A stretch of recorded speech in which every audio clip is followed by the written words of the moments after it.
The Philadelphia Eagles have a play. This play is really effective, but also really basic. So effective that this play, centered around quarterback Jalen Hurts, got the Eagles all the way to Super Bowl LVII and had a success rate of 92.3%. Other teams do not like this play, so much so that they were calling for it to be banned.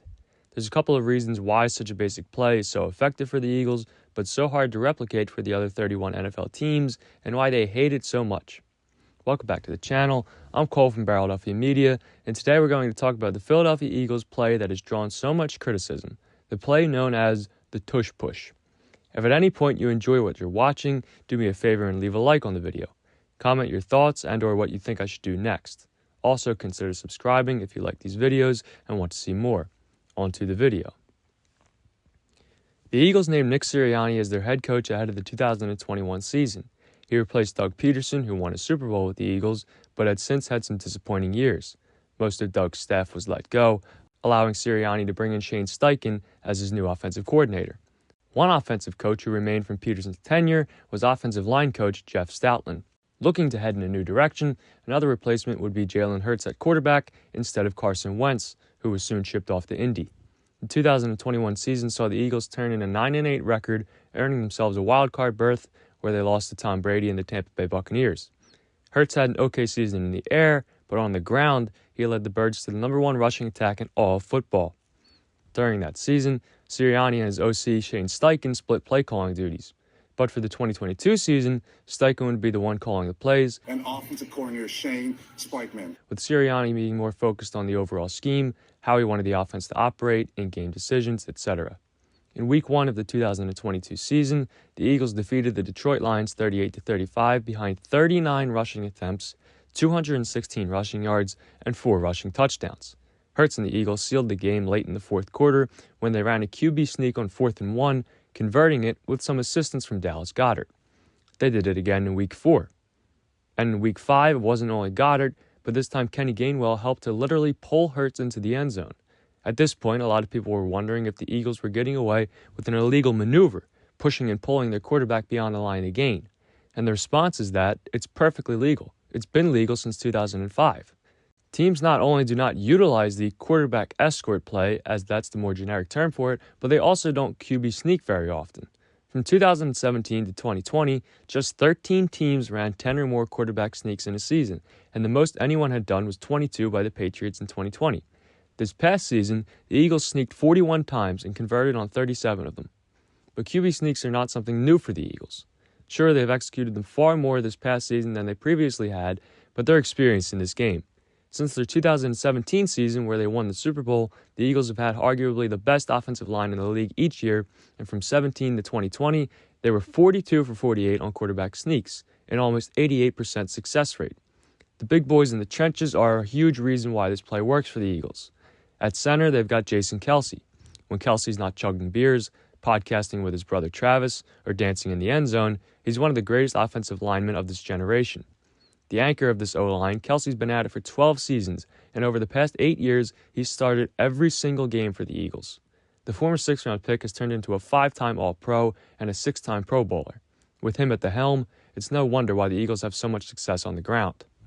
At the guard positions, the Eagles had Landon Dickerson, a 2nd-round pick by the Eagles out of Alabama, who made it to the Pro Bowl this past year, as well as Isaac Seumalo, a 3rd-round pick by the Birds, who they've crafted into one of the better guards in football.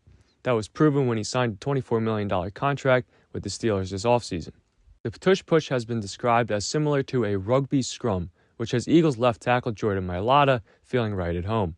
A 7th-round pick by the Eagles, Mailata is a former Australian rugby player. The Eagles took a chance on the 6'8", 365-pounder who had no experience in American football, and they've turned him into a beast. Pro Football Network ranks Mailata as the 5th best tackle in all football, and Pro Football Focus has him slotted in at number 6. But who is turning all these day 2 and 3 draft picks into the best linemen in the game? Remember earlier when I said one guy remained from Doug Peterson's coaching staff? Yeah, it's that guy. Jeff Stoutland University. Jeff Stoutland has solidified himself as one of the greatest position coaches not only currently in the NFL, but all time.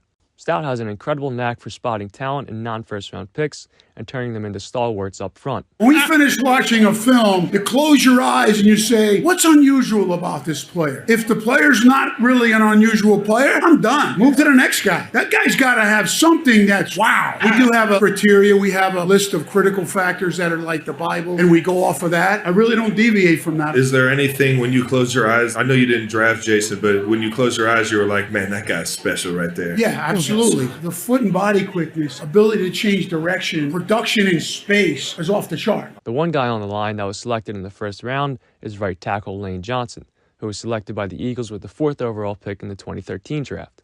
Lane has been as solid as they come for the Eagles with some absolutely outlandish stats. Lane Johnson can't lay off the juice. Lane hasn't allowed a QB hit since Week 7 of 2021. He hasn't allowed a sack since Week 11 of 2020. Let me remind you that the current year is 2023. He hasn't allowed a sack in the red zone since Week 15 of 2013. He's given up just 29 sacks in 9,096 career snaps. That's 0.31%. Are you starting to understand why the Eagles do this better than anyone else? Another main reason this works so well is due to the guy with the football in his hands. Jalen Hurts is 6'1", 223 pounds, and as we're all well aware, he can squat 600 pounds. He's also reportedly bench pressed 335 pounds before. Superhuman strength. So when you combine those 5 guys up front paving the way, with the brute force of Jalen Hurts coming through, and sometimes Dallas Goedert, a 6'5", 256-pound tight end pushing from behind, you're going to have a lot of success. The truth is, other teams don't have that good of an offensive line and don't have that strong of a quarterback. That's why they're not able to do it as effectively.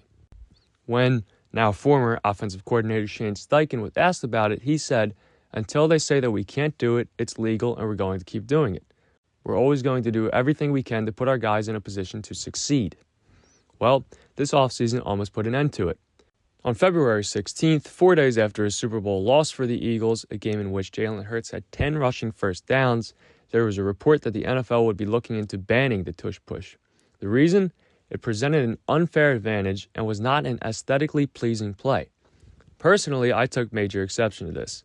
First of all, it's not an unfair advantage when everybody has the ability to do it. Credit to Howie Roseman for building a team fit to run the play, credit to Shane Steichen and Nick Sirianni for discovering it, and credit to the players for running it so effectively, as well as everyone else involved. And don't even get me started on not aesthetically pleasing. Football is a game where a player tries to run forward with a ball, while the players on the other team try to grab him and throw him to the ground. Football is not meant to be aesthetically pleasing. If we're ridding the game of all the unaesthetic plays, running the football should be outlawed. If you have a rushing attempt for anything less than 20 yards, that play should be viewed as null and void if that's the way we want to operate. I usually don't allow my opinion to leak into videos like this, but as an Eagles fan, this was absolutely outrageous that it was even a topic of discussion, especially for the reasons that they gave. Fortunately, the league ruled against banning the play, and the tush push will live on. Other teams are still allowed to use it, and Sean Payton, new head coach of the Broncos, said that they were going to use the play every time if they don't get rid of it. To that, I'd say, I'd like to see you try. You ever done anything dangerous? I think 5'11", 200-pound Russell Wilson will struggle, but to each his own. That about does it for this one. I hope you enjoyed the video, and if you did, do me a favor and leave a like. You can also do yourself a favor and subscribe to the channel for more content like this. As always, feel free to leave a comment about your thoughts on the video and any suggestions. Thanks for watching. Until next time.